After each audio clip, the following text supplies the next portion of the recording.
أعوذ بالله من الشيطان الرجيم بسم الله الرحمن الرحيم الحمد لله رب العالمين والصلاة والسلام على سيد الأنبياء والمرسلين أما بعد. All praise is due to Allah subhanahu wa ta'ala, the sustainer of the worlds, and peace and blessings be upon the chief of all prophets and messengers sallallahu alayhi wasallam. We are coming very close, only a couple of days away from the most blessed month of Ramadan.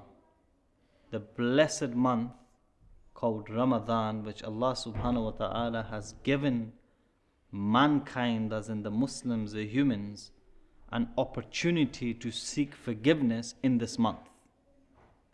And why is Allah giving us this?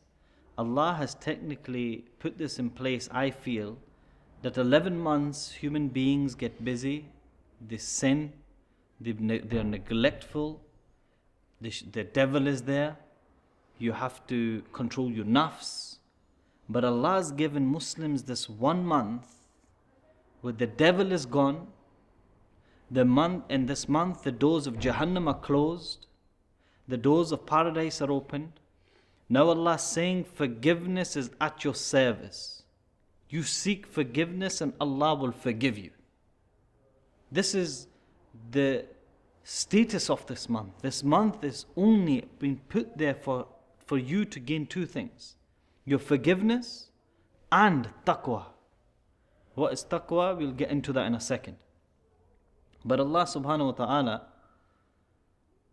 has given us this month to self-rectify, to make ourselves better individuals and make it last for 11 months before the month of Ramadan comes again. So there's a few things let's mention. One is that before the month of Ramadan comes, you should have a schedule in place. You should know that what am I going to do during the day? I'm going to be fasting. Sahri time, after Taraweeh, what am I going to do? Let's start from Maghrib. After Maghrib, I'm going to eat, then I'm going to go to Salah in the masjid. After Salah, I have this much time, then Taraweeh. After Taraweeh, I'm going to get home. After you get home, then you need to wait for Sahri. After Sahri, pray your Fajr. And after Fajr, you wake up in the morning. And your whole day after that should be, whilst you're fasting, in a scheduled manner. Just as you schedule throughout your daily life, you're organized, you know what to do. The same way you should be when it comes to the month of Ramadan. How much Quran you're going to read, what good deeds you're going to do, extra deeds, how much with your Salah, you might not pray your Nawafil in the 11 months, now you should start your Nawafil. How much time are you going to take out to sit down and recite the Quran? Maybe there's some surahs that you don't know by heart, let's start learning them by heart. Maybe there's Dua Qunut, maybe there's Ayatul Kursi, maybe there's Surah Yasin, maybe there's Surah Mulk. Take the opportunity of this month to learn the surahs by heart in this month, as this month has a very close connection with the Quran Kareem. But let me tell you 5 gifts that Allah is going to give you in this month. 5 gifts. One is that all of you are worried that I'm going to start fasting, go to school with a bad breath, or I'm going to go to work with a bad breath. What am I going to do? I can't fast. There's a lot of people that don't fast because of this. And we'll get to those people who neglect Ramadan also. But Allah is saying, I'm giving you 5 gifts. One is that if a person fasts and see the smell of his breath, to Allah it smells as if it's musk. This is one gift. Think for the world it might be bad breath, but for Allah it's more better than musk. Then Allah is talking about the second gift. The second gift is that every fish in the sea, how many fishes in the sea? How many fishes in the sea? We don't know, right? Every fish in the sea will be doing dhikr for you who is fasting. That person who's fasting, the fishes in the sea will be doing dhikr for you. The third, the devil is chained up. The devil's at the picture. He cannot take you astray. Now you have the ability to control your nafs. Right? There's 3 things. The fourth thing is that Allah subhanahu wa ta'ala is now decorating Jannah.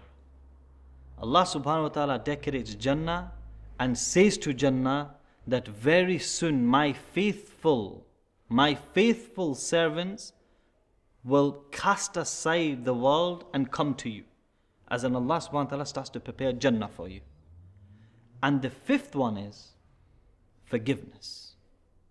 Forgiveness. You know, the companions asked the Prophet sallallahu alaihi wasallam regarding forgiveness in the last 10 days of Ramadan. And the Sahaba said, are you referring to forgiveness of Laylatul Qadr? And the Prophet ﷺ said, no, we're talking about the forgiveness that a person, a laborer, should be paid once the work is completed. Meaning that when you ask for forgiveness, Allah will forgive you. 5 things.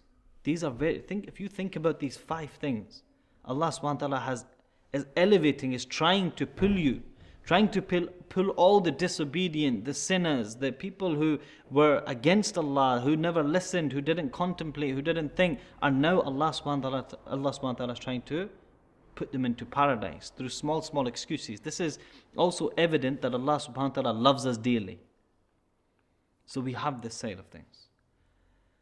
May Allah subhanahu wa ta'ala grant us the most beneficial Ramadan that we ever walk into. May Allah subhanahu wa ta'ala grant us a better Ramadan the following year. But those who are neglectful to Ramadan for small reasons. The Prophet sallallahu alaihi wasallam was once climbing the pulpit. You know the mimbar that you get in Jummah. The Imam sits on it, right? There's usually 3 steps. He climbed the first step, he said Ameen. He climbed the second step, he said Ameen again. He climbed the third step and he said Ameen again. And the companions around him got confused. They said that you said Ameen 3 times. Why did you say Ameen? We've never seen you do something like this before. He said that Jibreel alayhi salatu wassalam came from the heavens and he said 3 things to me and I said Ameen. The first one, which is the most important one here, is that person whom when Ramadan comes and does not get forgiven, may a curse be upon him. May the curse of Allah be upon him. And who's saying Ameen? The Prophet sallallahu alaihi wasallam. Who's making the dua? Jibreel alayhi salatu wasalam. This is definitely, this dua is guaranteed. So we do not want to put ourselves in a position where the month of Ramadan comes and we are so neglectful over small little things that we end up becoming a part of that curse. So when the month of Ramadan comes, take it as you have to seek forgiveness. You have to become close to Allah, and we take these favors upon ourselves and we really do shukr to Allah. We do shukr to Allah. Just this last point, Allah subhanahu wa ta'ala has given us taqwa. Taqwa is when you know that Allah is watching you 24 hours. Before doing something wrong, you know Allah is watching you. You never have in your mind, no one's watching me. You always have in your mind that Allah subhanahu wa ta'ala is watching me. Taqwa is such a thing that you have recognition that Allah subhanahu wa ta'ala is watching you at all times. Allah subhanahu wa ta'ala is watching you when you're alone, when you're thinking by yourself, when you have the recognition in your mind that Allah is watching me 24 hours, this is taqwa. Make sense? May Allah subhanahu wa ta'ala grant us the best of Ramadans. May Allah subhanahu wa ta'ala give us the opportunity to be a part of this. May Allah subhanahu wa ta'ala make sure that may Allah subhanahu wa ta'ala give us the ability to have our schedules in place, the motivation in place, the passion in place. May Allah subhanahu wa ta'ala take away our laziness. May Allah subhanahu wa ta'ala not make us amongst those who are neglectful. Jazakumullah khair. Assalamu alaikum wa rahmatullahi wa barakatuh.